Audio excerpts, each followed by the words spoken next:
इसलिए भागवत में आता है 11वें स्कंद में, तस्मात् गुरुम प्रपद्येत जिज्ञासु श्रेया उत्तम शब्दे परे च निष्णातम ब्रह्मणे उपसंश्रयाम। कहते हैं भागवत में 11वां स्कंद 3रा अध्याय श्लोक संख्या 21, भागवत में कहा गया तस्मात् गुरु प्रपद्यते। इस भक्ति को पाने के लिए ही आपको किसकी जरूरत है? गुरु की आवश्यकता है। जिज्ञासु श्रेय उत्तमम, लेकिन इस रास्ते पर वो आएंगे जिज्ञासु होंगे, जिनके मन में कुछ प्रश्न होंगे। पंडित जी ने कहा रोली यहां चढ़ाओ तो यहां चढ़ा दी, मोली यहां चढ़ाओ तो मोली यहां चढ़ा दी, बंधन का धागा यहां बांध दो, मन्नत का तो बांध दिया, काश ये मेरी हो जाए, ये मेरी हो जाए करके बांध के गया। दूसरा बोला मेरी तो हो गई, अब मुझे खोलने जाना है। फिर वो खोलने आया, जिसकी होनी थी उसकी वाली खोल गया, वो उसकी हो नहीं रही, क्योंकि आपको थोड़ी पता आपका बंधा हुआ कौन सा है। व्यक्ति कहता है मन्नत पूरी हो जाए तब खोलेंगे, तुमने किसका खोल दिया? उसकी हुई नहीं पूरी, वो बेचारा बांध के गया। तो इसलिए क्या करना है क्या नहीं करना है, इसका वर्णन गुरु के माध्यम से पता चलता है। श्रील प्रभुपाद जी सभी के आदि शिक्षा गुरु हैं। इस्कॉन को जो ज्वाइन करते हैं उनके सबके मूल रूप से गुरु हैं। उनकी पुस्तकों को पढ़ना, उनके बताए गए रास्ते पर चलना, किसी वैष्णव के अनुगत होकर के उससे जुड़ना और उसकी डांट को स्वीकार करना है ना, ये भक्ति के मार्ग को प्रबल बनाता है। अगर आप वैष्णव की डांट स्वीकार नहीं कर सकते तो श्रील प्रभुपाद जी कहते हैं कि वो व्यक्ति लालेन भाव दोषः ताड़ेन भावा गुणः। अगर लालना पालना चलता रहा, आओ प्रभु कैसे हो, गुलाब जामुन लिया, गुलाब जामुन लिया आपने, हाँ प्रभु जी लिया, थोड़ा 2 दिन हो गए गुलाब जामुन, 4 दिन गुलाब जामुन, 1 महीना गुलाब जामुन, 2 महीना गुलाब जामुन, 4 महीने गुलाब, कितना गुलाब जामुन खाएगा? 4 महीने बाद कहेंगे प्रभु सेवा करो, आप सेवा नहीं कर रहे हो अच्छे से। पहले तो प्रभु जी गुलाब जामुन खिलाते थे, आजकल सेवा के लिए बोलते हैं। इसको डांट अच्छी नहीं लग रही है, इसको सेवा अच्छी नहीं लग रही। क्यों? क्योंकि ये तो केवल गुलाब जामुन के भाव में आया था। लेकिन गुलाब जामुन प्रसाद धीरे धीरे चेतना को बदलता है, लेकिन उसके लिए हमें भी प्रयास करना पड़ेगा। तो इसलिए गुरु की आवश्यकता है। तस्मात् गुरु प्रपद्यन्ते। देखिए श्रील प्रभुपाद जी कहते थे गुरु निष्ठा एक ऐसी है जो कि भक्ति की रीढ़ की हड्डी है ना, रीढ़ की हड्डी। क्या है हमारी रीढ़ की हड्डी? गुरु निष्ठा। और गुरु निष्ठा क्या है? रीढ़ की हड्डी क्या है? गुरु निष्ठा क्या है? गुरु निष्ठा होनी चाहिए। गुरु निष्ठा कैसे पता चलेगी? कैसे पालन होगी? हमें कैसे पता चलेगा हो रही है नहीं हो रही है? हाँ, मान लो यहां आग लग जाए और गुरु जी का रुक जाओ, रुकोगे? नहीं, चाहिए तो है ही है, पर रुकेंगे? चाहिए तो बहुत कुछ, रुकते हैं। हाँ, वो कहेंगे तो आप मान लोगे? अगर सीनियर संतुष्ट हो जाएंगे,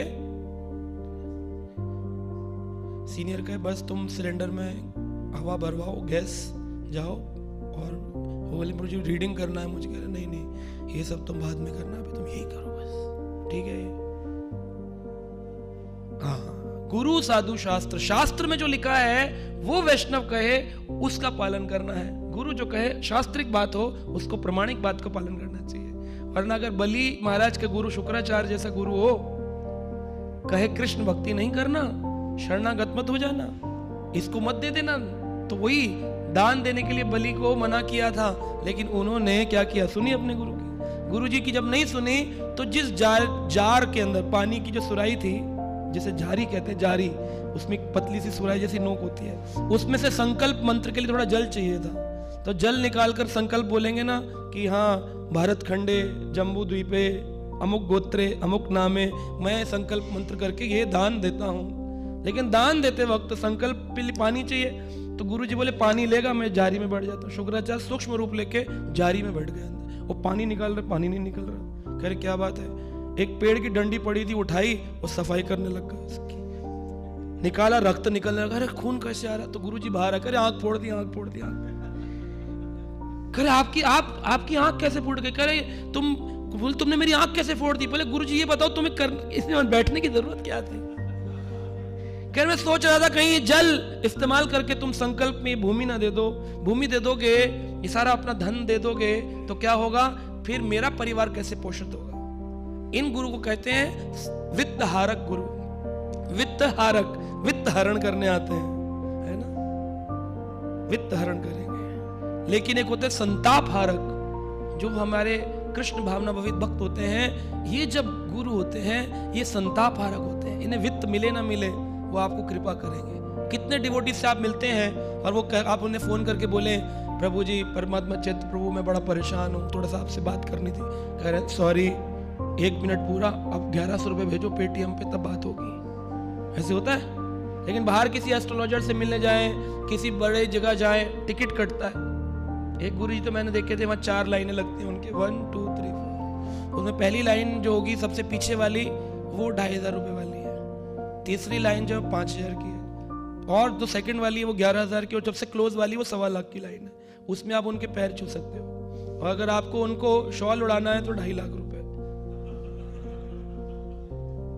तो ये कैसे हैं, वित्त हारक, और एक होते हैं संताप हारक। तुम देते हो तस्मात् गुरु प्रपद्यन्ते, उस गुरु को अपना सब कुछ देना चाहिए, है ना। तो गुरु को देना चाहिए, वो भक्त का भाव होना चाहिए, लेकिन गुरु को मांगना नहीं चाहिए। जहां उसने मांग लिया वहां पर वो ठीक व्यक्ति नहीं है। तो इसलिए भक्ति हमारी, जो प्रभुपाद जी कह रहे गंभीरता पूर्वक भक्ति का मतलब क्या है, तो मैंने कहा रीढ़ की हड्डी है गुरु निष्ठा। और गुरु निष्ठा क्या है, रीढ़ की हड्डी से आया है रीड, रीड द शास्त्रास। जो व्यक्ति प्रभुपाद के लिखे हुए ग्रंथ पढ़ रहा है उसी को तो प्रभुपाद में गुरु निष्ठा है।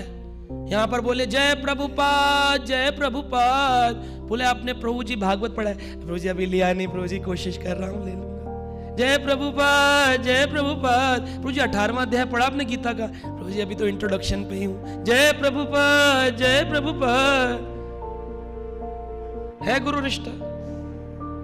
प्रभुपाद जी एक जगह लिख रहे हैं, डिवोटीज को पूछे प्रेसिडेंट को आज कितने लोग मंगल आरती में आए हैं, तो भक्त लोग बोले स्वामी जी कम लोग आए। तो प्रभुपाद ने कहा मैं मंगल आरती में इसलिए नहीं गया क्योंकि मैं महत्वपूर्ण कार्य कर रहा हूं, भागवत का ट्रांसलेशन कर रहा हूं, और ये लोग आलस में लेटे हैं। इन्होंने मेरे मंदिर को गेस्ट हाउस बना रखा है, सोने के लिए आए यहाँ पर कि भजन करने आए। बोलो सबको उठाओ, पानी डाल डाल कर लेकर आओ मंगल आरती में। सोने के लिए आए क्या आश्रम में? भक्ति सिद्धांत महाराज देखते थे कोई व्यक्ति मोटा हो रहा हो तो बोलते थे कि लगता है कि सारा दान जो आ रहा है तुम्हारे पेट में जा रहा है।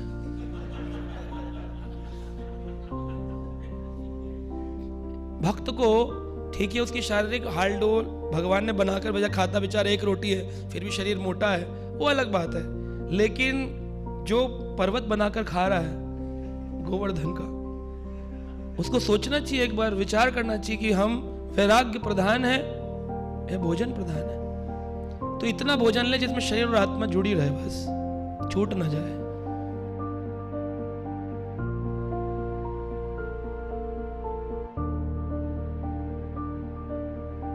Subscribe now and press the bell icon. Never miss an update.